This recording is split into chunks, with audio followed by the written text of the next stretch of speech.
The water park had always been the town's summer jewel, a place where families gathered and teens spent their long, lazy afternoons. But ever since the accident, things had changed. The story opens with a small town rumor that has gripped everyone in hushed conversations: the mysterious death of a local teenager at the water park. His body had been found in the wave pool one early morning, floating face down in the still water. No one could explain how he got there. He wasn't supposed to be in the park. It was closed for the season. And yet, there he was. The cause of death? Drowning. But no one knew why or how. Some said the park was cursed. Others whispered about strange occurrences that had been happening for years. Disembodied laughter, footsteps echoing near the splash pad at night, and shadows moving across the empty pools when no one was there.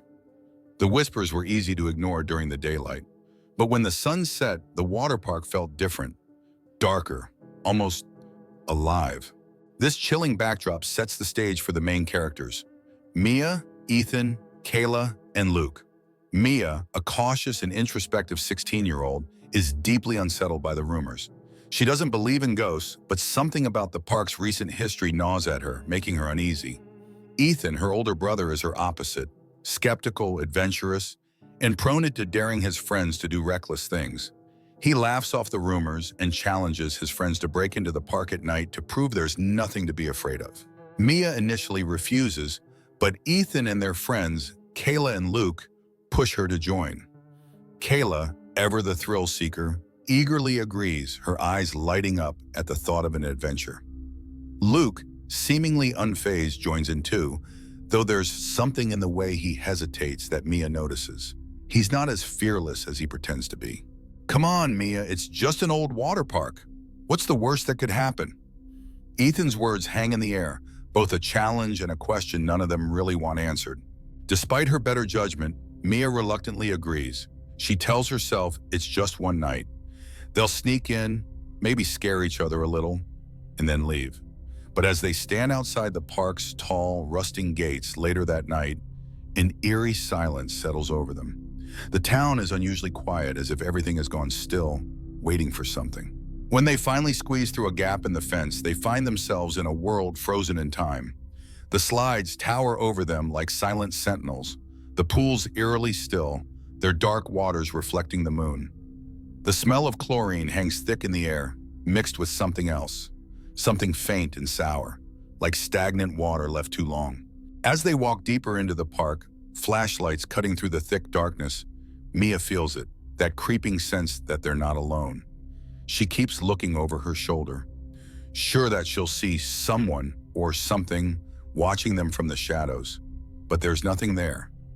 Not yet. The others laugh it off, their voices echoing unnaturally across the abandoned attractions. Ethan runs ahead, challenging them to race him to the top of the tallest slide. But Mia hangs back. Her stomach twists in knots. The park feels wrong, like it's holding its breath, waiting for them to make a mistake. "Relax," Kayla says with a grin. "It's just a park." But Mia can't shake the feeling that they've walked into something far more dangerous than they realize. As the group ventures deeper into the heart of the park, the eerie silence that greeted them at the gates begins to shift. The once still and lifeless pools seem to stir, as if awakening to their presence.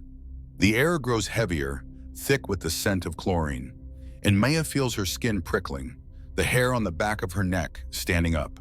There's a strange hum in the distance, barely audible, like the park itself is breathing, waiting. They stick close together at first, walking past the towering water slides, their once colorful tubes now faded and ghostly in the moonlight. The lazy river, winding around the park like a snake, lies motionless, its surface smooth and black, reflecting the empty slides looming over it.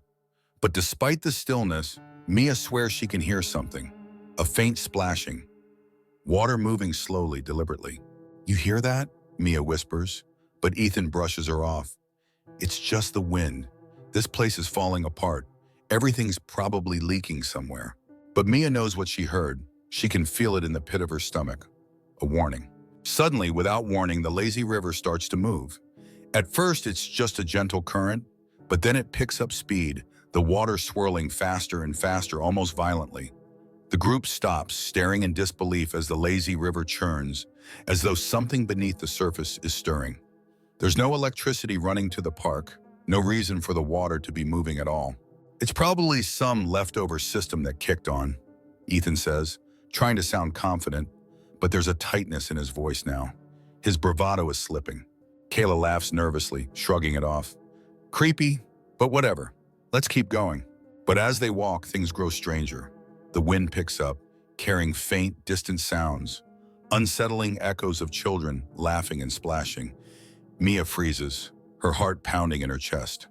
The laughter sounds wrong. Too faint, too distant, almost like it's coming from under the water. Did you hear that? Luke asks, his voice barely above a whisper. His face is pale, and for the first time, Mia sees a flicker of fear in his eyes. He's heard it too. But before anyone can answer, Kayla lets out a frustrated sigh. Guys, stop freaking yourselves out. It's just an old park. Let's at least make it to the wave pool before we all scare ourselves to death. Reluctantly, they keep moving, but the atmosphere around them grows more oppressive. Every footstep echoes unnaturally loud, and Mia's sense of unease grows with each passing minute. She keeps glancing at the shadows, half expecting to see movement, but there's nothing. Just the park, silent and decaying, and yet it feels like it's watching them. As they near the wave pool, the most unsettling thing yet happens. A loud mechanical click echoes through the park, followed by the low rumble of machinery. The wave pool, dark, ominous, and still just seconds before, suddenly bursts to life. Waves begin to churn, violently slapping against the concrete sides. The water roils, swirling with a force that feels unnatural, like something is thrashing just beneath the surface, trying to break free. Mia backs away instinctively, her eyes wide. There's no way this is normal, she whispers, her voice shaking. Ethan tries to laugh it off, but it comes out strained. The controls must be messed up. Maybe someone forgot to shut everything down properly. But Mia knows better. She sees it in the others' faces now too. They don't believe what they're saying, not anymore. And then Kayla's scream cuts through the night. They all turn to see her standing at the base of the tallest water slide, her eyes wide in shock. My towel! How did it get up there? Her beach towel, which had been casually tossed by the entrance earlier, now hangs from the highest point of the slide, wrapped and twisted in tight, intricate knots as if deliberately placed. It sways slightly in the wind, an eerie reminder that they are not alone. No one climbed up there, Luke mutters, his voice cracking. A chill runs down Mia's spine. She feels the weight of the park pressing in on her, a sinister presence creeping closer with each passing second. She knows now that whatever is here, whatever is controlling the water and moving their things, has been watching them from the start. And it's just beginning. They are not welcome here. The atmosphere inside the park has shifted completely. What began as a mischievous adventure is rapidly turning into a nightmare, and Mia feels it in every heavy breath she takes. The wave pool, now churning violently behind them, casts echoes across the water park, making every shadow seem to stretch and move in unnatural ways. Kayla's towel, eerily draped high above, sways like a taunt, reminding them all that they are not alone. Ethan's bravado cracks as he tries to regain control of the situation. All right, this is getting weird, but we're fine, okay? Let's just split up, figure out what's going on, and meet back here in 10 minutes. Mia freezes at the suggestion. Split up? The very idea sends a wave of dread through her, but Ethan is already moving, grabbing Luke and nodding toward the slides. We'll check out the high slides. You two check out the wave pool. Maybe there's some kind of power control over there. Mia wants to protest, but the words die in her throat. She and Kayla exchange nervous glances before reluctantly agreeing. Ethan and Luke vanish into the shadows, their flashlights flickering like fireflies as they head toward the towering slides. Mia's heart pounds and a deep unease gnaws at her. She and Kayla make their way toward the wave pool.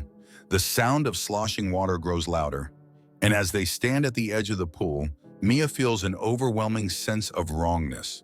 The waves crash unnaturally, far too aggressive for a park that's supposedly abandoned. It's like the water is alive, she thinks. Kayla kneels down near the edge, peering into the dark, frothy water. Do you think someone's messing with us? Maybe it's some prank. A bunch of kids from school? Her voice trembles as if she's trying to convince herself more than Mia. Before Mia can respond, they hear it. A splash. A loud, unmistakable sound of something, or someone entering the pool. They both turn, but there's nothing. The water ripples violently, as if something large has just submerged. "Did you see that?" Kayla whispers, her eyes wide. "I didn't see anything." But Mia's voice shakes, her pulse quickens, her every instinct screaming to leave. Something is in the water, something watching them. The thought lodges in her mind unshakable. Suddenly they hear a distant thud followed by a sharp clatter. Metal hitting concrete. The noise comes from the direction of the slides. Mia's blood runs cold. Ethan. Without thinking, she takes off running, Kayla trailing behind her, calling out Ethan's name. As they approach the base of the tallest slide, Mia's flashlight catches a glint of something on the ground. A flashlight. Ethan's flashlight.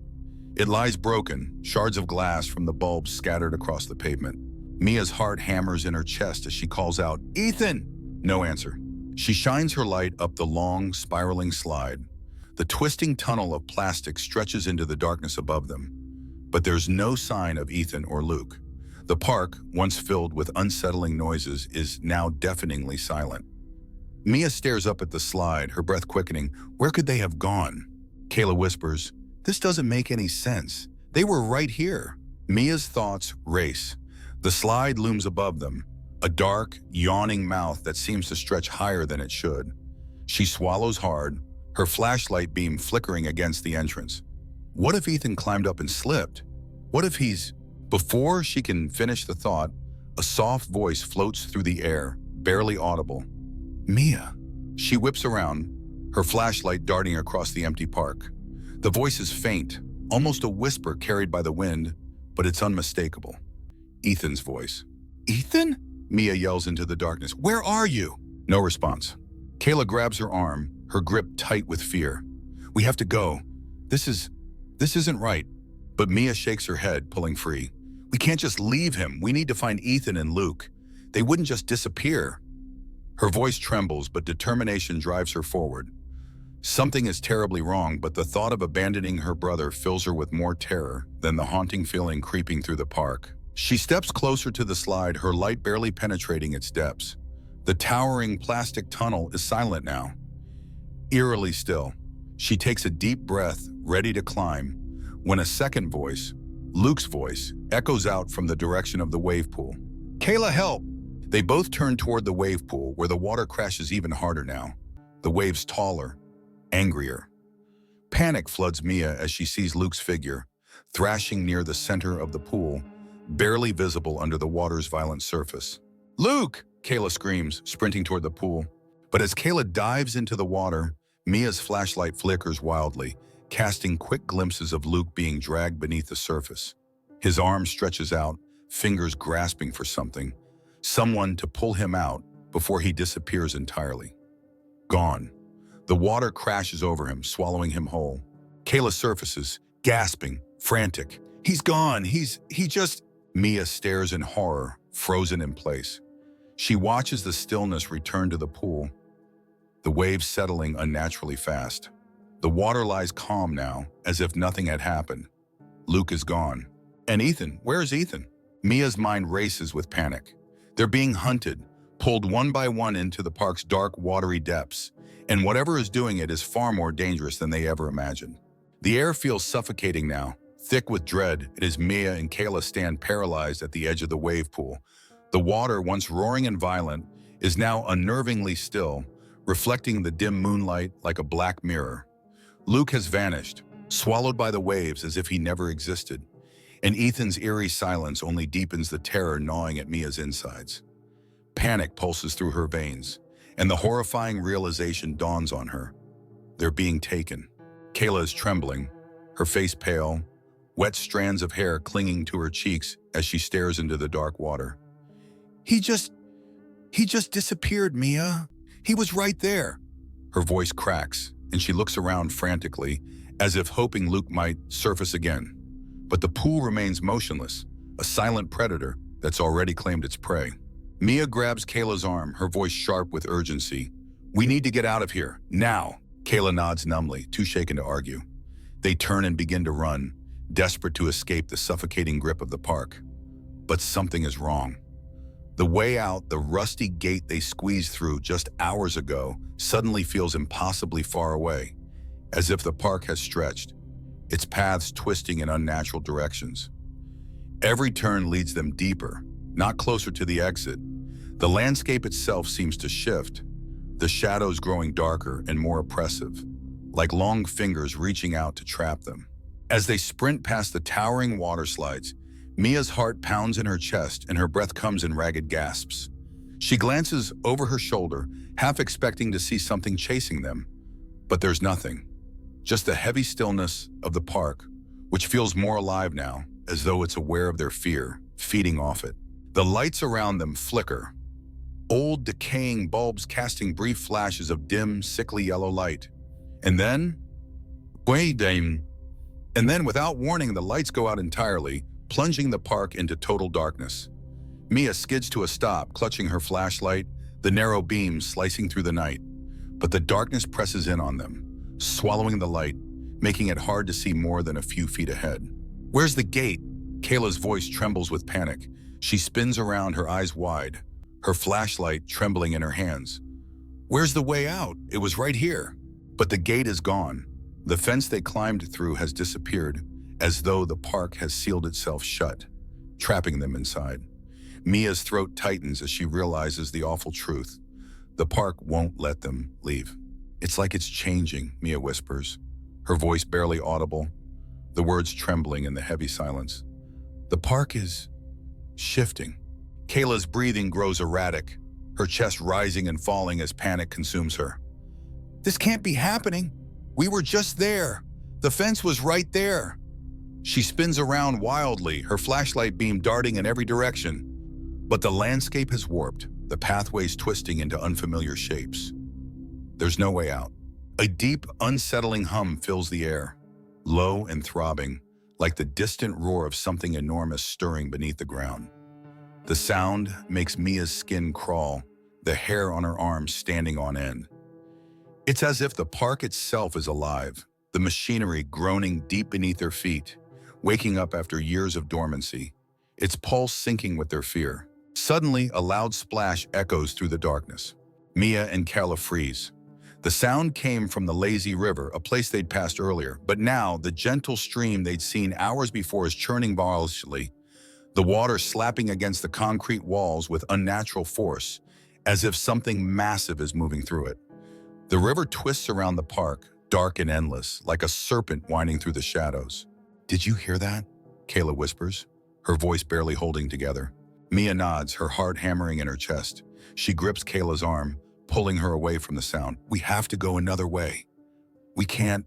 But then, from the black depths of the lazy river, a shape emerges. At first, it's hard to see, just a ripple in the water, then the pale outline of something slowly rising from beneath the surface. As Mia's flashlight sweeps across the water, it illuminates a hand. A pale, bloated hand grasping the edge of the river's concrete ledge. Kayla lets out a choked scream, stumbling backward as more of the figure rises. A waterlogged body, its hair hanging in thick, wet strands over its face, its clothes dark with algae and decay. Mia stares in horror as the figure crawls out of the river with unnatural slowness, its movements jerky and wrong, like a marionette pulled by invisible strings. It's the boy from the accident.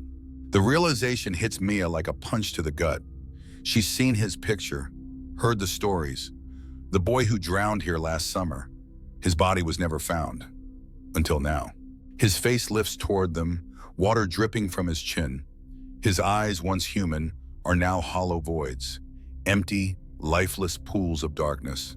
And then he speaks, his voice a garbled whisper, like water filling his lungs. "Help me." Mia's stomach twists in horror. Kayla is shaking, unable to move. But Mia knows this isn't the boy. Not anymore.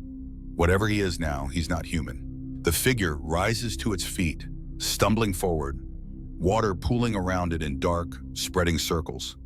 The lazy river behind it churns violently, as if urging it on. Mia pulls Kayla back, her heart racing. "Run!" Mia shouts, dragging Kayla with her. They sprint toward the slide tower. the only structure that feels familiar, the tall metal staircase rising into the sky like a beacon. But as they run, the park fights back. The ground beneath them seems to shift and buckle, the paths twisting in ways they shouldn't. The hum beneath the earth grows louder, more insistent, as if the park itself is trying to pull them down, to swallow them whole. Kayla stumbles, her foot catching on something, and Mia turns back, her breath catching in her throat as she sees it. A hand, pale and waterlogged, gripping Kayla's ankle, pulling her down into the concrete. "Mia!" Kayla screams, her voice filled with terror as she claws at the ground trying to break free. Mia rushes to her, grabbing Kayla's arms, pulling with all her strength, but the hand is too strong, its cold grip relentless. Kayla's legs sink deeper into the concrete, as if the very ground is consuming her. The park won't let them leave, it wants them.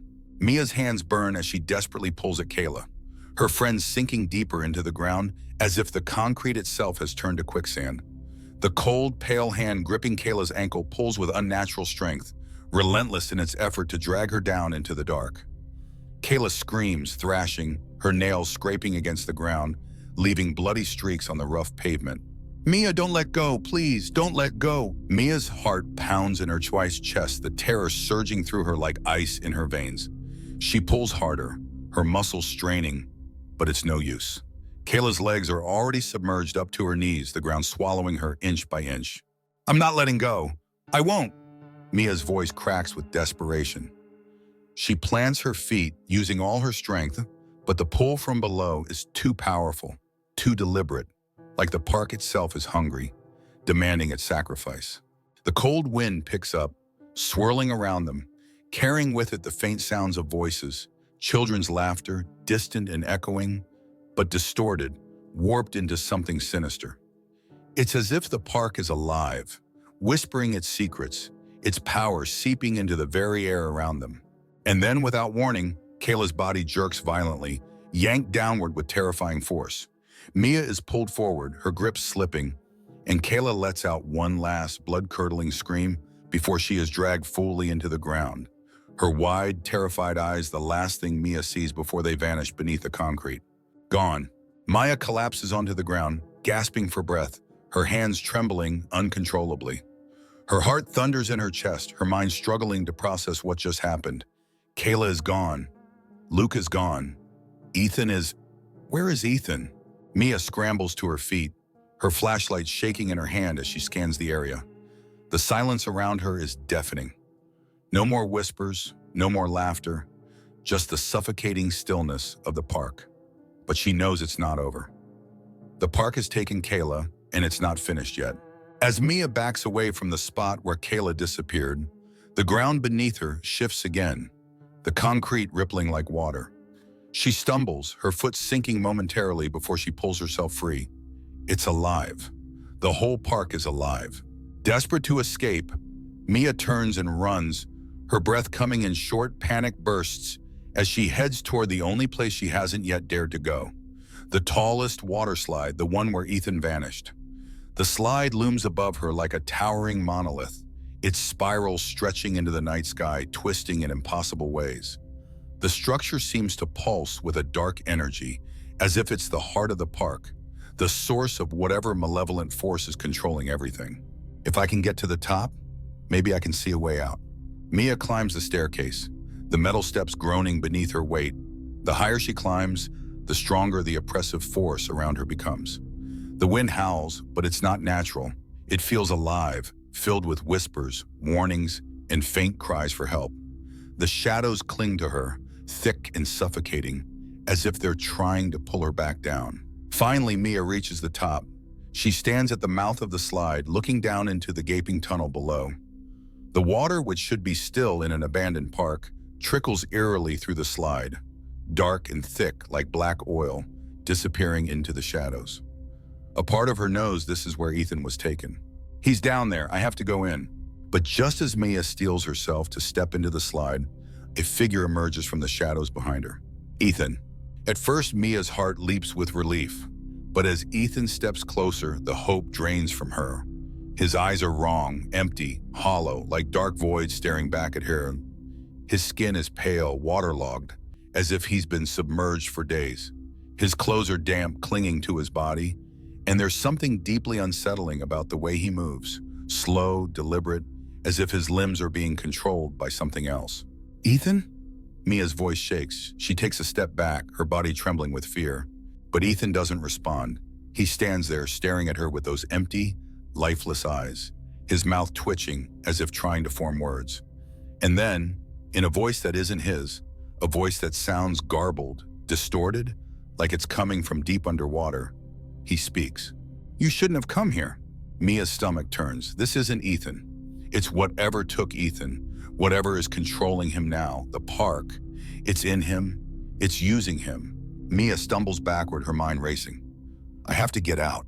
I have to find a way to escape." But there is no escape. Ethan takes a slow, deliberate step toward her, his head tilting unnaturally to one side. His voice comes again, softer this time, but filled with something dark and malevolent. "It's too late, Mia. The park wants you." Suddenly, the ground beneath Mia's feet begins to crack, fissures spreading out from the base of the slide like dark veins. The park is coming alive around her, the metal groaning, the concrete shifting. The entire structure feels like it's about to collapse, as if the park itself is reacting to her presence, pulling her deeper into its grasp. Desperate, Mia turns and does the only thing she can think of. She throws herself into the slide. The moment she enters, the world around her changes.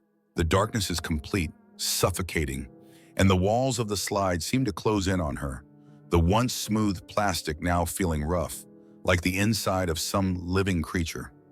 The water beneath her is thick, almost sticky, as if the park is trying to trap her inside. The slide twists and turns in impossible ways, gravity no longer making sense. Mia's body is pulled in every direction, the sensation disorienting and terrifying. She tries to scream, but her voice is swallowed by the tunnel, the sound echoing back at her in distorted, mocking tones. And then, just as she feels like she's about to be consumed entirely, the slide spits her out. Mia crashes onto the ground, underground, gasping for air, her body trembling. She's back at the entrance of the park, the same spot where they started. But something is different. The air is colder, the silence heavier. The park feels satisfied, like it's claimed what it wanted. She looks around, but there's no sign of Ethan. No sign of Kayla or Luke. The gates are open now, but Mia knows deep down that it's not over. The park has let her go, for now.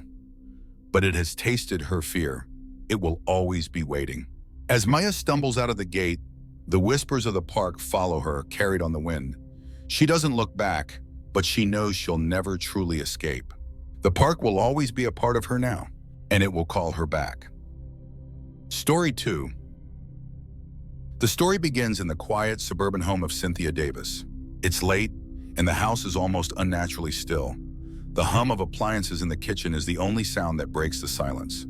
Cynthia, 37 years old, sits at the kitchen table, her face illuminated by the faint glow of a single lamp. The deep lines on her face speak of sleepless nights and years of constant care for her 10-year-old son, Michael.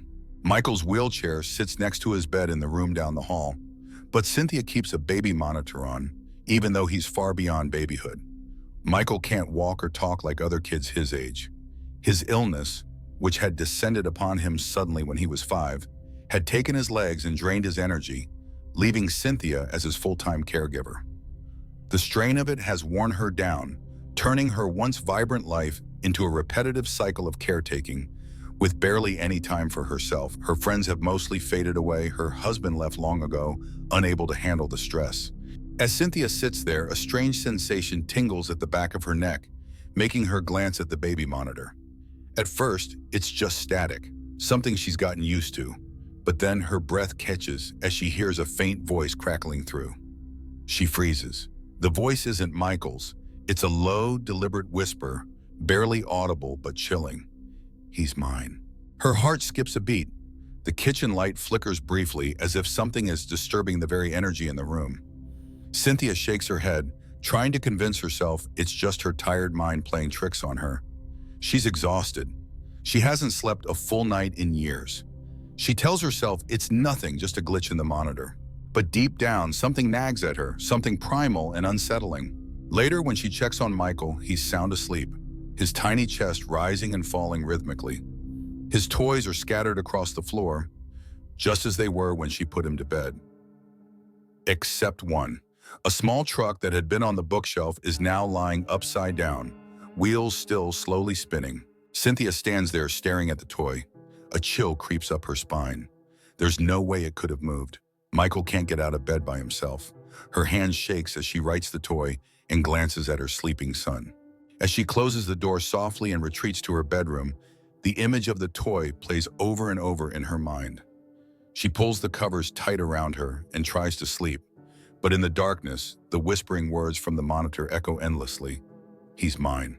The days following the whisper through the baby monitor are filled with a strange, creeping tension. Cynthia tries to convince herself that it was a dream, a side effect of exhaustion. But something deep within her knows better. Her house feels different, colder, the air heavier. Even Michael seems more distant, his eyes not as bright as before. His once predictable routines, eating, sleeping, are disrupted by strange occurrences. One morning, while making Michael's breakfast, Cynthia hears a soft squeaking sound from the hallway. It's the unmistakable sound of his wheelchair. But Michael is still in bed, asleep. She rushes over to the room, her heart pounding. The wheelchair is there, unmoved, but the wheels are slightly turned in a direction she hadn't left them in. Her breath catches in her throat. Could Michael have moved it during the night? No, impossible. He doesn't have the strength to roll himself anymore. She checks the baby monitor again, half expecting to hear that low, sinister whisper. But this time it's only static. Cynthia brushes it off, trying to convince herself it was just her imagination. The house has been playing tricks on her ever since she heard that voice. The strange occurrences continue. She notices small items around Michael's room slightly out of place.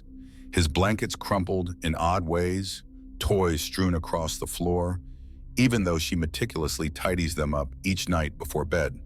She starts hearing faint creaks in the middle of the night, as if something is moving in the shadows of her home. At first, she tells herself it's just the old house settling, but with each passing night, it becomes harder to believe that explanation. The baby monitor starts crackling more frequently. Cynthia now dreads hearing it. Every night before she goes to bed, she stares at it for a long moment, debating whether to turn it off. But she can't. What if Michael needs her? What if something happens to him? One night, as she sits in the living room trying to distract herself with a book, the monitor crackles to life again. Her fingers tighten around the edge of the book, dread pooling in her stomach. The whisper returns, this time clearer, more direct. He's mine. Her blood runs cold. She rushes to Michael's room, throws open the door, and finds him awake. He's sitting up in bed, his eyes wide and staring at something in the corner of the room. Cynthia's heart races as she follows his gaze. There's nothing there, just shadows. But the look on his face is unmistakable. He's terrified.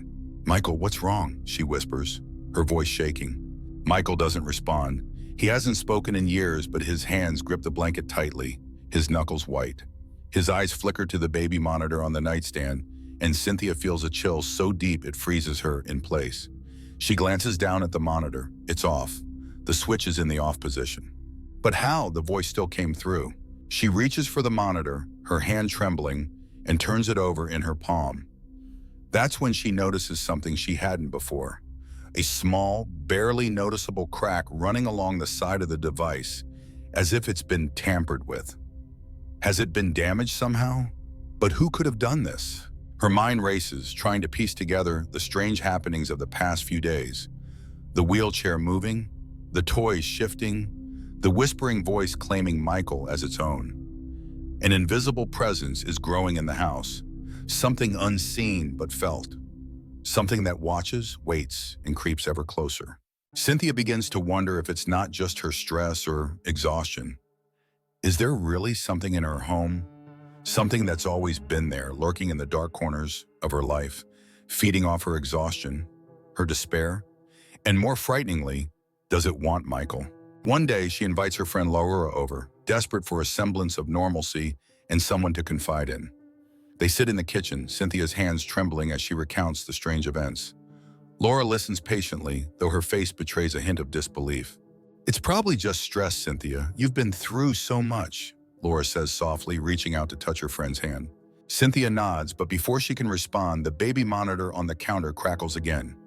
Both women freeze. The low, whispering voice fills the kitchen. He's mine. Laura gasps, her eyes wide with terror. She drops the glass she was holding, shattering it on the floor. They stare at each other in silence, the weight of what they just heard sinking in. Now even Cynthia's last shred of hope that this was all in her mind is gone. Something is inside her home, something that wants her son. The days blur into a fog of terror for Cynthia. The whispering voice is no longer confined to the baby monitor.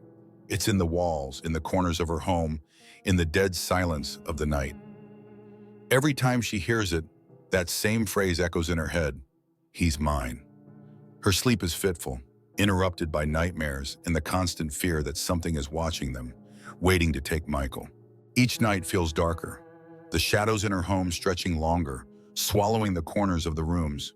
Cynthia's exhaustion deepens, and the familiar weight of caregiving becomes heavier, as if the unseen force is draining her, feeding off her despair and guilt. It feels as though the house itself is conspiring against her.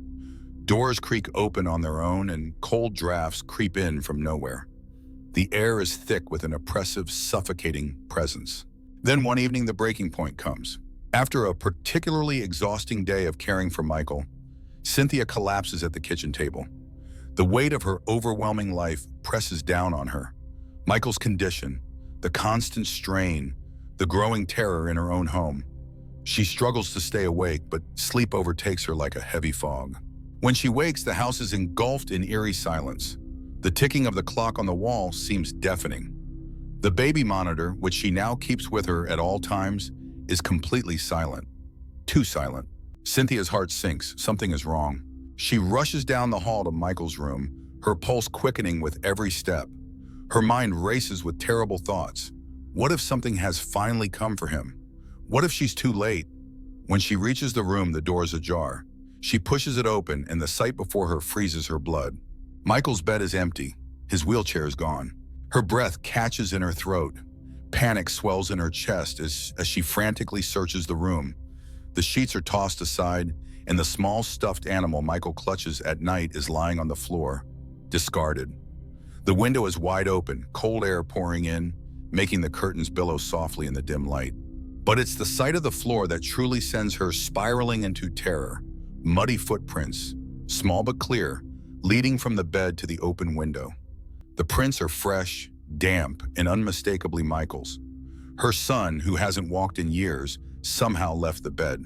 Cynthia stumbles to the window, her hands shaking as she peers out into the night. The darkness beyond is thick and impenetrable, the faint outline of trees swaying in the breeze. The footprints lead away from the house, out into the woods behind their home. She gasps for breath, her mind a whirl of confusion and horror. Michael couldn't have done this. He can't walk. He can't leave his bed without help. Someone must have taken him. Or worse, something is controlling him. With no time to think, Cynthia grabs a flashlight and rushes outside, her heart pounding in her ears. The wind bites at her skin as she stumbles through the backyard, following the trail of muddy footprints. Every step takes her closer to the woods, to the place she has always avoided after dark. The trees loom over her like dark sentinels, their branches twisted and gnarled, reaching for the sky. As she enters the woods, the cold grows more intense, unnatural. Her flashlight flickers, casting long, trembling shadows that dance between the trees. Every rustle of leaves, every snap of a twig sends jolts of fear through her. But she can't stop. She has to find Michael. The footprints grow fainter, blending into the thick, damp earth. But as she pushes deeper into the woods, Cynthia sees something that stops her heart. The faint outline of Michael's wheelchair, abandoned at the base of an ancient, twisted tree. The chair is tipped over, one wheel slowly spinning in the cold night air. She rushes toward it, but just as she reaches the clearing, her breath catches in her throat. Standing next to the wheelchair is a figure, tall and shadowy, barely distinguishable in the darkness. The figure seems to absorb the very light around it, its form an unnatural void. And standing next to the figure is Michael. Her son, who hasn't walked in years, is standing on his own two legs. His eyes are glazed, unfocused, as if he's in a trance. He doesn't see her. He doesn't respond to her desperate whispers of his name. The figure turns slowly, almost lazily, towards Cynthia. Though its face is hidden in the dark, she feels its gaze pierce through her, freezing her to the core. It speaks in the same chilling voice she has heard so many times before, the words crawling into her mind like poison. "I've been waiting, he's mine now." The sheer weight of those words sends Cynthia to her knees. Her mind screams in denial, but her body feels paralyzed by fear. She watches, helpless, as the figure places its hand on Michael's shoulder. He shudders, but doesn't move away. Cynthia's thoughts race. Is this the presence that has been haunting their home? Is this the thing that has been whispering to her through the baby monitor, moving Michael's wheelchair, and watching from the shadows? A creature, something ancient, something evil, has been lying in wait, slowly tightening its grip on her son. She feels a terrible, crushing realization wash over her. All this time she thought her exhaustion, her overwhelming life, was what was holding her back. But no, something far darker has been slowly binding her, trapping her in this nightmare. And now it has Michael. Cynthia stares in helpless terror as the figure tightens its grip on Michael's shoulder, its form barely distinguishable against the inky blackness of the woods. Michael doesn't react, his expression vacant, his body limp yet somehow standing, as though held up by invisible strings. The shadowy figure looms over him, its very presence sucking the warmth and light from the air, replacing it with an unnatural, bone-chilling cold. But something inside Cynthia refuses to let her give in. The primal, unbreakable bond between a mother and her child flares to life, overwhelming the fear. She cannot lose him, not to this darkness, not to whatever evil is threatening to take him from her. With trembling hands, she steps forward, the flashlight in her grip flickering weakly. The figure turns its head slowly, almost curiously, as if acknowledging her for the first time. Cynthia can feel its attention now, a suffocating weight pressing down on her soul. It doesn't speak, but the message is clear in its unspoken presence. This is inevitable. You cannot stop what's already begun. Michael's body twitches slightly under the figure's grasp, his eyes still locked in that blank, distant stare. Cynthia's heart races, her mind a jumble of horror and disbelief.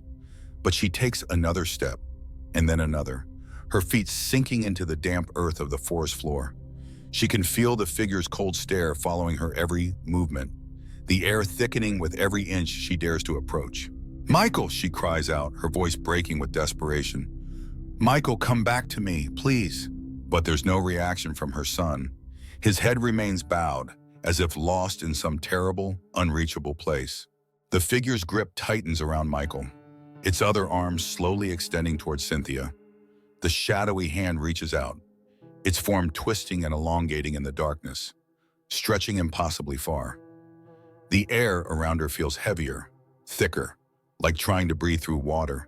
The figure's presence pulls at her, not just physically, but emotionally. Every doubt she's ever had, every moment of guilt, every whispered thought that maybe she's not strong enough, that maybe she'll never be able to care for Michael the way he needs, it all comes crashing down on her like a tidal wave. The figure feeds on this despair.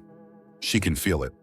She knows now that it has been leeching off her, growing stronger as she weakened, feasting on her fear, her exhaustion, her deepest insecurities. It has thrived in her helplessness. But Cynthia won't let it win. She can't. She gathers every ounce of strength left in her, pushing back against the suffocating darkness. With a scream that feels torn from her very soul, she lunges forward, grabbing Michael's arm. The moment her fingers touch his skin, the icy cold of the figure's presence burns her hand. But she doesn't let go. She pulls, yanking him back toward her with all her might. Michael stumbles, his body jerking as though a spell is being broken. His eyes flutter, his face twitching in confusion. The figure hisses, a low, guttural sound that reverberates through the trees. Its outstretched hand coils like a snake, twisting around Michael's other arm, pulling him back. For a moment, it's as though they are locked in a tug of war. Cynthia on one side, desperate to pull her son back into her arms, and the figure on the other, dragging him deeper into the darkness. Let him go, Cynthia screams, her voice raw with fury and pain. You can't have him! The figure's hiss grows louder, more menacing, the sound wrapping around Cynthia's mind like a vice, trying to crush her resolve. She feels her knees buckle, the weight of it too much to bear. But then, through the oppressive darkness, she hears it, a faint, fragile sound. Mom! Michael's voice so weak and quiet. But there, his eyes, though still foggy, are starting to clear. He looks at her, really looks at her, for the first time in what feels like forever. Cynthia's heart lurches in her chest. He's still there. He's still hers. Ah, Yeepas Jones. Michael, she cries, pulling harder. Come back to me, please. The figure lets out a horrible, echoing wail, its form seeming to warp and twist, its grip on Michael loosening. Cynthia can feel the tide turning, but she knows it's not over yet. The figure is still fighting, still trying to keep its hold on him. She has to find the strength to finish this. I'm here, she whispers, her voice shaking but full of fierce determination. I won't let go. I'll never let go. With a final desperate pull, she rips Michael free from the figure's grasp. He collapses into her arms, his body trembling violently. Cynthia wraps herself around him, shielding him from the cold as best she can. The shadowy figure recoils, its form flickering like a dying flame. For a moment, it seems to gather itself, as if preparing to lunge at them again. But then it falters, wavering, as if the connection between it and Michael has been severed. Cynthia watches in disbelief as the figure begins to dissolve into the darkness, its shape unraveling into the night. The last whisper it leaves behind is barely audible, but it chills her to the bone. This isn't over. Then silence. The oppressive weight lifts, the air clears, the forest is still once more. Cynthia clutches Michael, her tears mixing with the cold night air. He's weak, shivering, but he's alive. She pulls him closer, whispering reassurances, rocking him gently as they sit in the eerie, empty woods. But even in the stillness, Cynthia knows that the battle isn't entirely won. The shadow may be gone for now, but it had left its mark on her, on Michael, and on their lives. A scar that may never fully heal. The days after the terrifying encounter in the woods are a blur of exhaustion, relief, and unease. Cynthia brings Michael back home, where she tends to him with the fierce love only a mother can summon. He is shaken but safe, though the hollow look in his eyes remains, an unsettling reminder of how close she came to losing him. Life should begin to feel normal again, but it doesn't. There's something off, something lingering in the air around their home. The oppressive weight that had once filled the house seems lighter now, but it hasn't disappeared entirely. Cynthia feels it most at night when the shadows stretch long and dark across the walls. The house is quieter now, eerily so, as if it's holding its breath, waiting. Michael, though physically recovering, is distant. He no longer plays with his toys. His once warm and curious eyes now reflect something else. Fear, perhaps, or memories of the shadow that had claimed him. When Cynthia asks him what happened that night, he remains silent, shaking his head slightly, as if afraid to recall the details. His ability to communicate seems even more limited than before. There's a tension in his small body, as though he's still tethered to something unseen. One evening, as Cynthia tucks Michael into bed, he looks up at her, his eyes wide and anxious. He grabs her hand, his grip surprisingly strong for his frail frame. "Mom," he whispers. It's the first word he's spoken clearly in days. She leans down, her heart pounding. "What is it, sweetie?" Michael's voice is barely a whisper, but it sends a chill down her spine. He's still here. Cynthia's blood runs cold. Her first instinct is to tell him that it's not true, that the shadow is gone, that they're safe now, but deep down, she knows better. She's felt it, the lingering presence. The house may no longer be filled with that suffocating sense of dread, but something is still watching, waiting. That night, after putting Michael to bed, Cynthia sits in the living room, staring at the baby monitor. She hasn't heard the voice in days, but she keeps it on, just in case. The static hums softly, filling the otherwise silent room. She wants to believe it's all over, that the figure is gone for good, but her instincts tell her otherwise. As she dozes off in the chair, the familiar faint crackle of the monitor jolts her awake. Her breath catches in her throat. She listens intently, the tension building with every second of silence. Then, just as she's about to dismiss it as her imagination, she hears it. A whisper. Not clear, not as distinct as before, but there, beneath the static. Cynthia's heart pounds in her chest as the voice grows just a little louder, its tone hauntingly familiar. "He's mine." The same words repeated in the same chilling cadence, like a distant echo of the horror she thought she had escaped.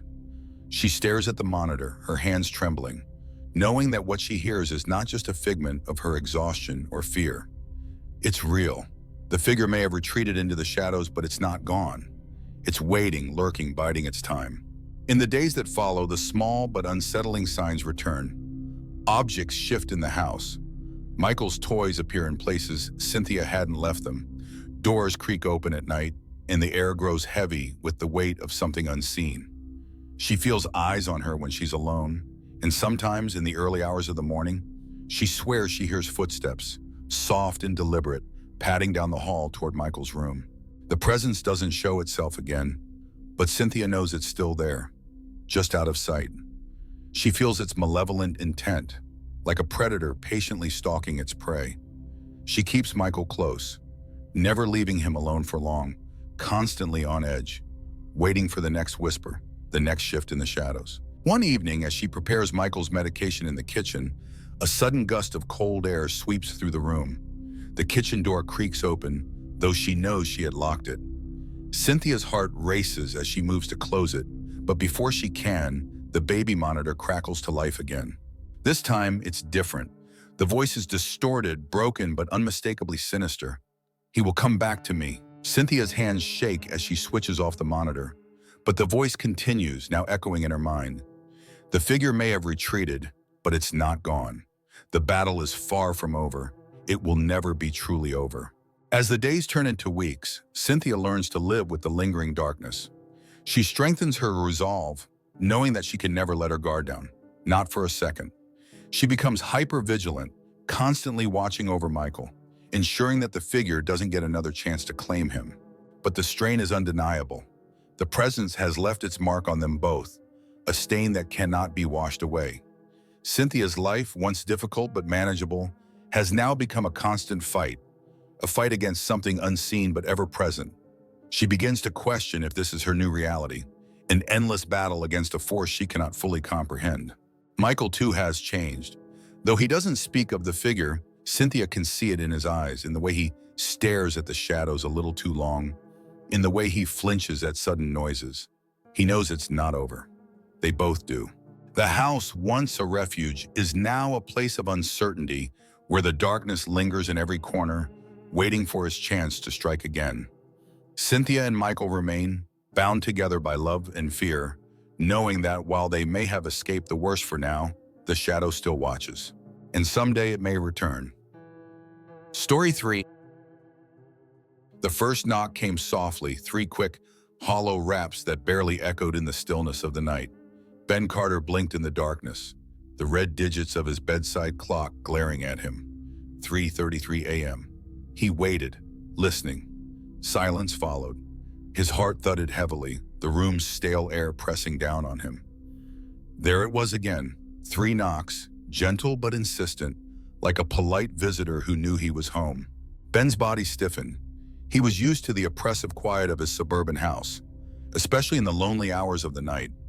After Sarah's death, sleep had eluded him more often than not, leaving him restless and half lost in his own thoughts. His home, once filled with the warmth of her presence, had become a hollow shell, its rooms echoing with memories too painful to revisit. But tonight was different. The knocks, so precise, so perfectly timed, made his skin crawl. He glanced at the window, expecting to see the dull gleam of headlights or a figure outlined by streetlights. But the street outside was empty. Only the cold moonlight bathed the driveway. The neighborhood was still, too still. After a few minutes of strained silence, Ben let out a breath he hadn't realized he was holding. It was probably a dream, he told himself. Just another weird fragment of his sleepless mind. He pulled the blanket tighter around himself, his eyes drifting toward the clock again. 3:36 a.m. He didn't sleep for the rest of the night. The following day, Ben couldn't shake the memory of the knocks. Something about them gnawed at him. He told himself it was just an overactive imagination. After all, grief and insomnia were bound to mess with his mind. But that night it happened again. At 3:33 a.m., three distinct knocks echoed from the front door. Ben sat up in bed, heart racing. The sound was unmistakable this time. Slowly, he got up and tiptoed toward the front door, his body tense with a growing sense of dread.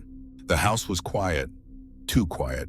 His breath felt loud in his ear burrs as he reached for the knob. When he opened the door, there was no one there. His porch light flickered weakly, casting strange shadows along the empty street. He glanced down at the porch, expecting to see something, anything, that could explain the sound. But there was nothing. For a moment, he stood there, staring out into the quiet darkness, feeling exposed, vulnerable. His thoughts spun in circles, searching for a rational explanation. He checked the time again, 3:34 a.m. The knocks always came at the same time, exactly 3:33 a.m. Too precise to be random. The next few nights passed the same way, the knocks growing more unsettling with each repetition. He set up a security camera by the front door, hoping to catch some prankster or neighborhood kid in the act. But when he reviewed the footage the next morning, all he saw was static. At 3:33 a.m., the video feed cut out entirely, returning only after the knocks had stopped. Ben's unease deepened. What was happening to him? He told his friends about it, Greg and Lisa Parker, his closest confidants since Sarah's death. They laughed, shrugging it off as his mind playing tricks on him. Grief does strange things, Lisa had said, trying to reassure him. It's probably just stress. You should get out of the house more. But Ben knew this wasn't just in his head. The knocking was real, and it was happening every night, without fail. Something or someone was outside his door, waiting for him. And it was getting harder to ignore the strange sense that the knocks weren't just random noise, but a message, something meant only for him. As the nights dragged on, the knocks began to haunt his every waking moment. He would lie in bed, staring at the clock, dreading the inevitable sound. His days became a fog of exhaustion, his thoughts consumed by the relentless knocking. He felt trapped, held back by something unseen, unable to move forward with his life.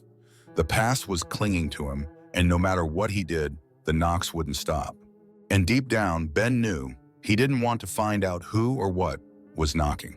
Ben sat at the kitchen table staring blankly at his cup of cold coffee. The daylight outside seemed dimmer than usual, like the sun had decided to stay hidden, leaving a dull gray cast over everything. The exhaustion was getting to him. More than that, it was changing him. Each night, the knocking at 3:33 a.m. came without fail, and each night he found himself wide awake, dreading it before it even started. The pattern had become too familiar, too precise. It wasn't just a coincidence anymore. Something was wrong. As the days went by, Ben began to feel like a prisoner in his own home, anticipating the knocks like a condemned man awaiting a sentence. No one else seemed to take it seriously, not even Greg and Lisa. They teased him gently at first, but after a week of hearing about the knocks, their lightheartedness turned into concern. "You need to get some sleep, Ben," Greg had said the last time they met for dinner. "Maybe see a doctor. This is stress. It's messing with your head." Ben wanted to believe him, but how could he? He knew what he heard, and it wasn't just the knocks anymore. During the day, Ben's life became a slow descent into paranoia. The once comforting familiarity of his house now felt oppressive, like it was closing in on him. The air seemed heavier, colder. The shadows in the corners of rooms stretched out longer than they should, and sometimes he could swear he saw movement just out of the corner of his eye, something shifting just as he turned his head. He found himself staring at the clock constantly, counting down the hours until 3:33 a.m. His anxiety peaked as the time drew closer, and he couldn't escape the gnawing feeling that something terrible would happen if he didn't find a way to stop it. He tried locking the doors tighter, adding extra security cameras, leaving the TV on at night to drown out the noise, but nothing worked. The knocks were relentless, and they were getting louder. Every night, like clockwork, 3 knocks at the door, always the same. Ben would wake up if he'd slept at all, heart pounding in his chest. He would creep toward the door, every step filled with dread. The silence afterward was unbearable. the air thick with something unspoken, something dark. Then the dreams started. They were vague at first, fleeting images of darkness and shapes moving just beyond his vision. But as the nights wore on, the dreams became more vivid, more intense. In every one, he found himself in the same place, a vast, empty field under a sky without stars. The world around him felt wrong, as if it were some distorted version of reality. And always in the distance there was a figure. It never moved, it never spoke, but Ben could feel its eyes on him, watching, waiting. The figure was nothing more than a silhouette, featureless, but undeniably human. It stood at the edge of his vision, distant but somehow impossibly close, as if it could reach out and touch him at any moment. Each time he tried to approach it, his legs grew heavy, like wading through thick mud. His steps slowed, his breath quickened, and just before he could reach the figure, he would wake up, drenched in sweat, the familiar 3 knocks echoing through his house. Ben's grip on reality started to slip. During the day, the house felt suffocating, filled with an unsettling energy. It wasn't just the knocking. It was as if the house itself was haunted, but not by a ghost, by something much darker. There were moments when the air would turn icy cold, even in broad daylight, and objects would seem to shift slightly, never quite where he remembered leaving them. Worse, the time of 3:33 a.m. began to bleed into his days. His phone would glitch out at that exact moment, the screen freezing, or calls cutting off abruptly. His digital clock once stuck on 3:33 for a full minute before suddenly returning to normal. Lights flickered at the edges of rooms, plunging him into brief pockets of darkness. No matter where he was, he felt a presence, like someone or something was always watching him.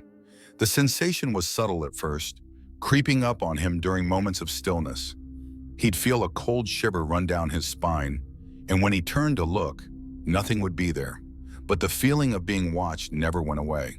One evening, in a desperate attempt to understand what was happening, Ben stayed up, determined to confront whatever was behind the knocks. He sat in his living room, eyes fixed on the door, waiting for the inevitable sound. When the clock finally ticked over to 3:33 a.m., his phone screen flashed again, this time displaying a message he had never seen before. "Help me." The knocks followed, 3 sharp, deliberate raps at the front door. But this time they weren't distant or faint. They were louder, more urgent. Ben stared at the phone, his pulse racing. Who was trying to reach him? Was this some kind of sick joke? His mind spun in 1,000 directions. But before he could react, the lights flickered, casting long shadows across the walls. For a split second, Ben thought he saw something move just beyond the doorway. A shadow too tall to be his own, shifting unnaturally. His fear was suffocating. It wasn't just the knocks that scared him anymore. It was the growing certainty that whatever was knocking at his door wasn't human, and it was getting closer. Each night it felt more real. The sensation that he was being watched, followed, grew stronger. No matter how hard he tried to rationalize it, to push it aside, the feeling persisted. His home was no longer a refuge. It was a trap, a place where the walls seemed to close in, holding him back from escaping whatever malevolent force had set its sights on him. Ben's once peaceful life had turned into a waking nightmare, and the worst part was that deep down, he knew it was only going to get worse. Ben was rummaging through the attic, the old, dusty boxes serving as a bitter reminder of the life he used to share with Sarah. He hadn't been up there since she died, hadn't felt the need, but now, with his world unraveling around him, something had driven him to seek out her presence. Maybe it was an unconscious desire to feel close to her again, to find some semblance of comfort in the things she had left behind. As he sifted through their shared memories, photos, books, small trinkets from vacations, his hand brushed against something small and leather-bound. A journal. Sarah's journal. He hesitated before picking it up. Sarah had been private, and though she had kept a journal for years, she had never shared its contents with him. But now, as he stared at the worn, familiar cover, he felt a strange compulsion to open it. Maybe, just maybe, there would be something inside that could help him understand what was happening. Something that could explain the knocking. The pages were filled with her neat handwriting, chronicling the small details of her life, her thoughts, her worries. Ben felt a pang in his chest as he read about the happier days, the days before her illness. The more he read, the more he realized how much she had kept from him. She had always been so strong, so determined not to burden him with her fears, even as the sickness crept up on her. And then, toward the back, he found it. The entry was dated just 2 weeks before she died. The handwriting was still neat, but more hurried, as though she had been writing in a state of distress. "I don't know what to do anymore," the entry began. The knocking started again. "It always happens at the same time. 3:33 a.m., and I'm terrified. I don't want to know who it is. I never open the door." Ben's breath caught in his throat.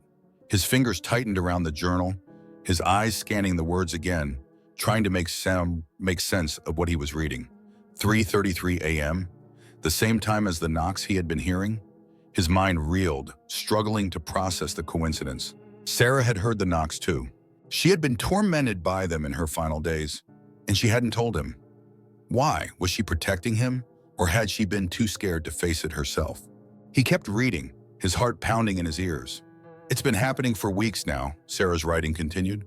"At first I thought it was just my imagination, part of the stress, or maybe even a side effect of the medication.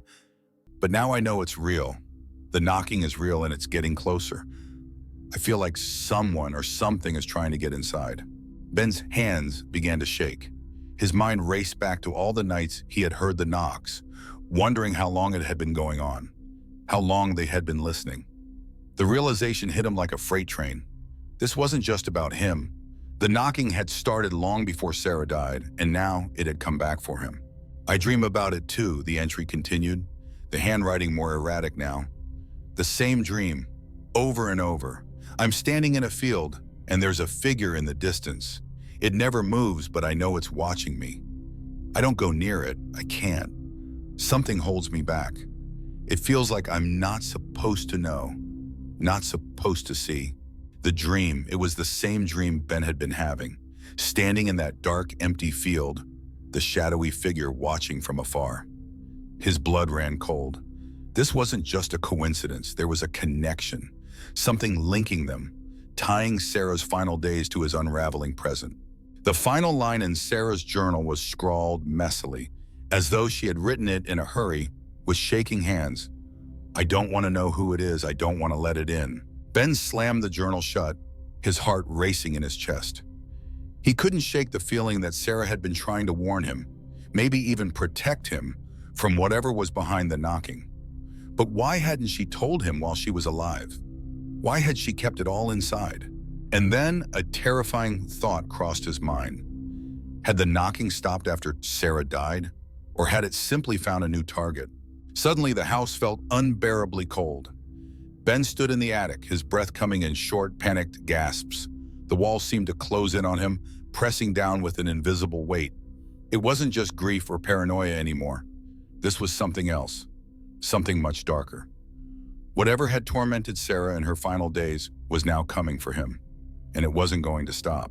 As Ben descended the creaky stairs, clutching Sarah's journal tightly in his hands, the familiar dread began to creep over him again. 3:33 a.m. was only hours away, and now, more than ever, he was terrified of what might happen next. The knocks weren't just some random occurrences. They were part of something larger, something that had been haunting his life long before he had even realized it. He didn't want to know who or what was knocking, but deep down he feared that it was too late to ignore it. The realization chilled him to the bone. Sarah had never opened the door.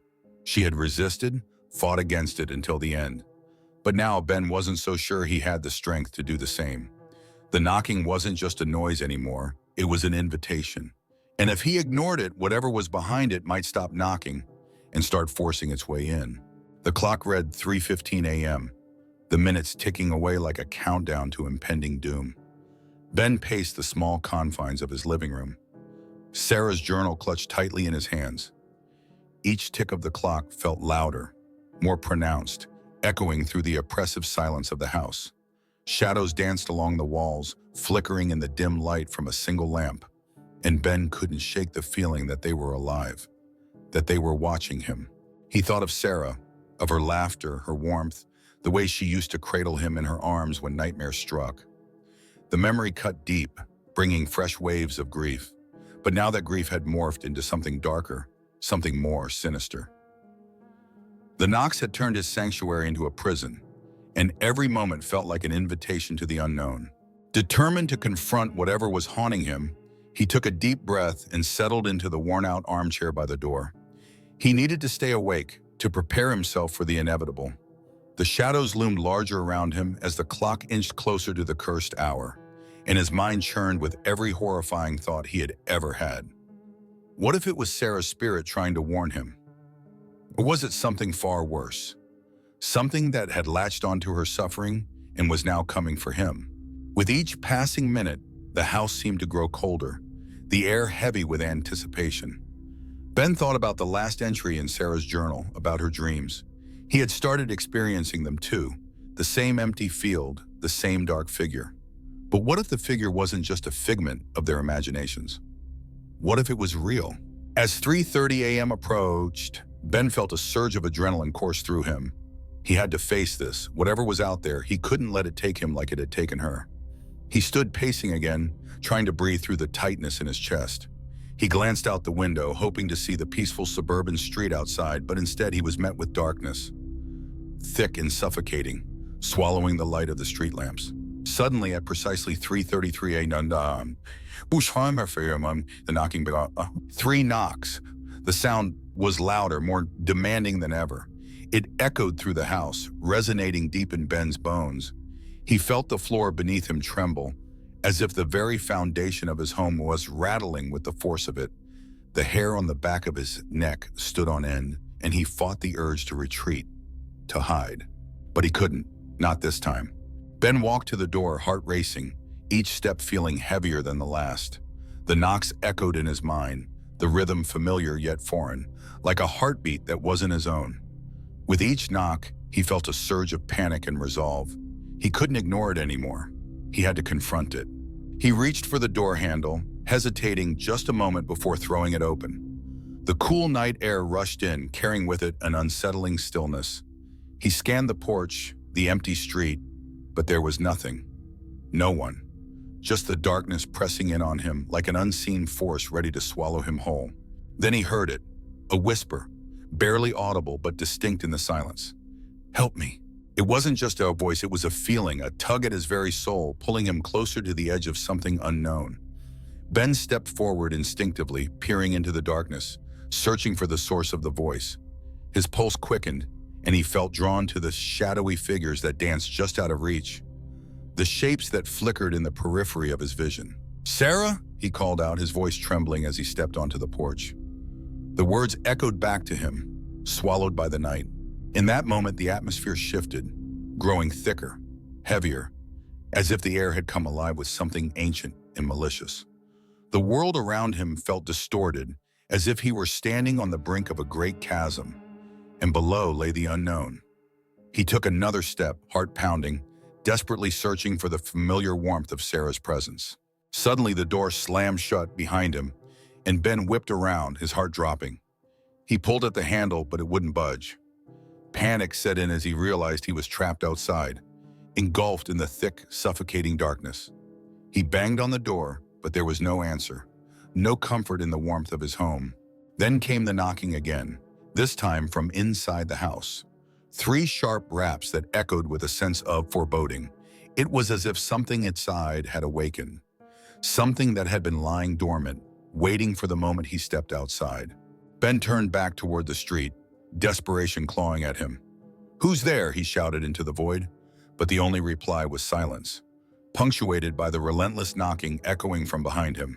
Fear surged through him, urging him to run, to escape, but his legs felt heavy, like they were anchored to the ground.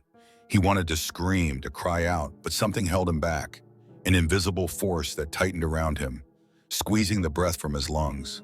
Then he felt it, a chilling sensation creeping up his spine. He turned slowly, dread pooling in his gut. The shadows at the edge of the porch seemed to deepen, coalescing into something more substantial, more menacing. And there it was, the figure he had dreamed of, standing just beyond the threshold of the light. It was tall, shrouded in darkness, a grotesque distortion of the human form. It had no features, just an absence where a face should have been, a void that seemed to suck in the light around it. Ben stood frozen, terror locking him in place. The knocking continued from inside, relentless and insistent. "Help me," came the whisper again, clearer this time, resonating from both inside and outside his mind. It sounded like Sarah, but there was something wrong, something that twisted her voice into a haunting echo. He was caught between two worlds. His home, which had become a prison, and the darkness outside where the figure loomed, beckoning him forward.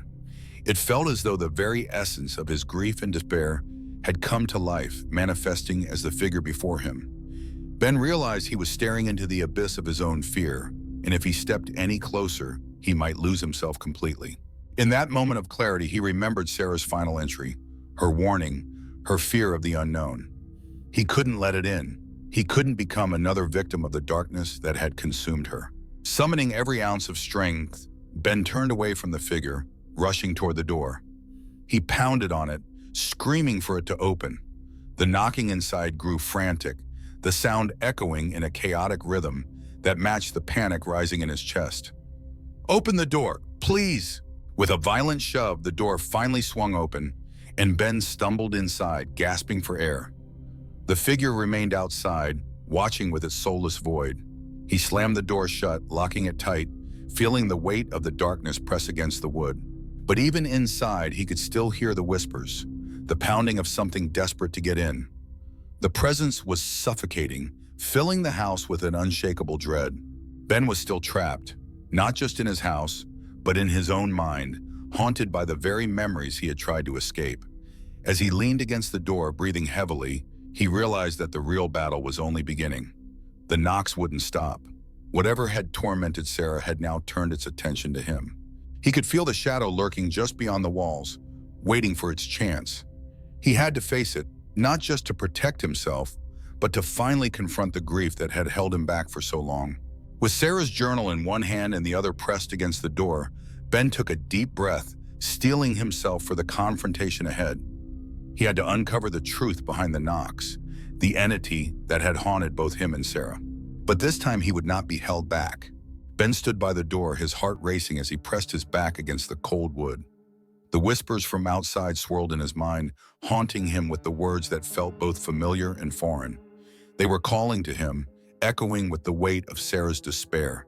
He could almost hear her laughter morphing into sobs, the sound twisting into a relentless plea for help.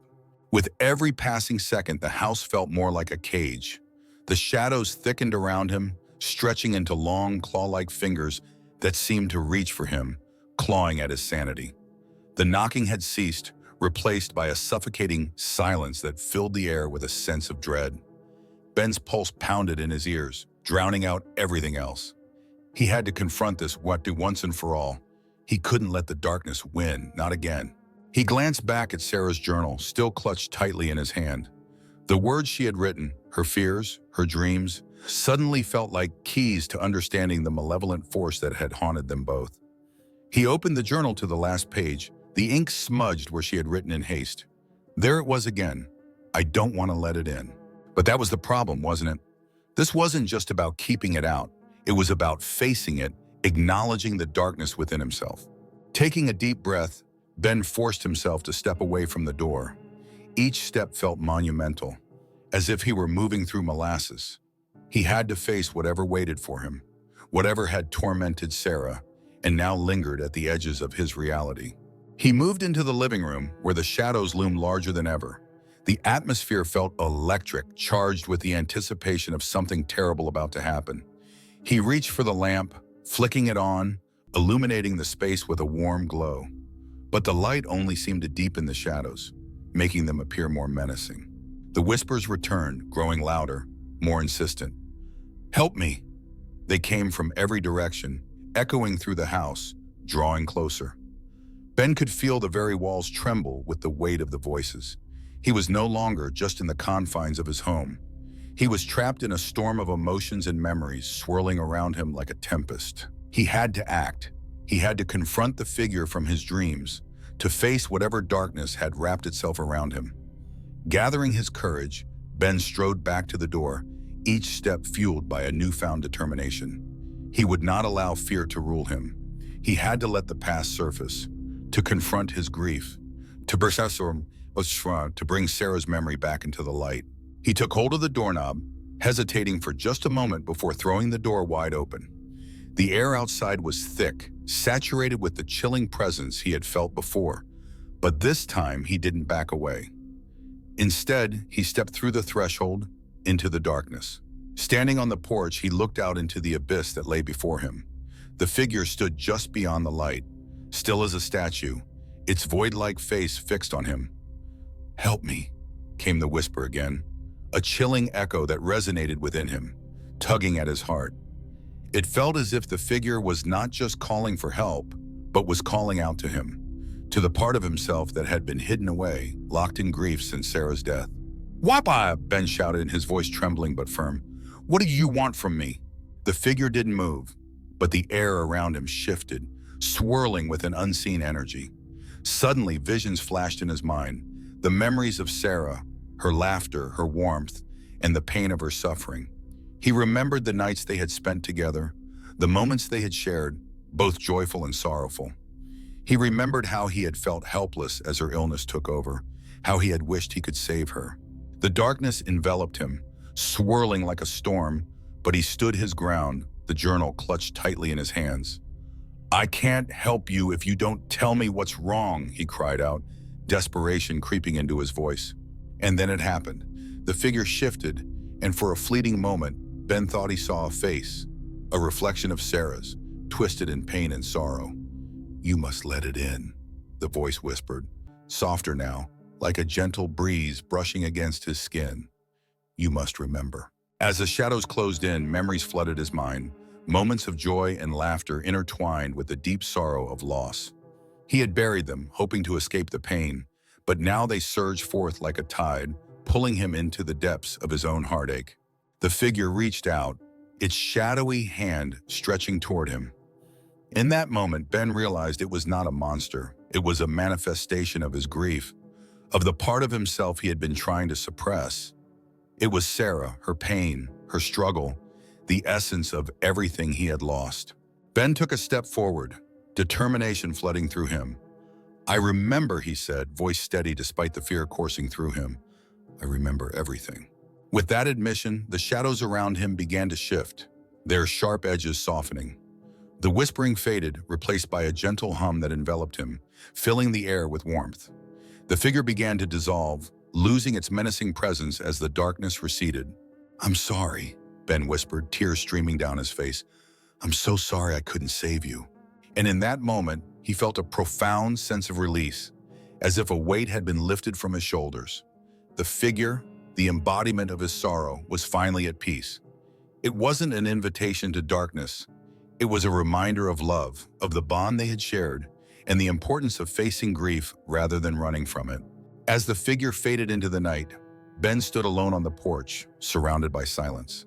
The air felt lighter now, the oppressive heaviness that had suffocated him dissipating into the cool breeze. He was no longer trapped. He had confronted his fears, his grief, and emerged from the darkness. Turning back toward the house, he took a deep breath, the smell of the night air invigorating him. He stepped inside and closed the door, locking it behind him. The memories would always be with him, but now they were no longer chains binding him. They were a part of him, a reminder of love, loss, and the strength to face what lay ahead. As he looked at Sarah's journal resting on the table, he felt a sense of hope. The knocks might have been a haunting reminder of the past, but they had led him to a profound understanding of himself. He would carry Sarah in his heart, honoring her memory by facing each day without fear. And in the stillness of the night, he knew that no matter what happened, he would never let the darkness hold him back again.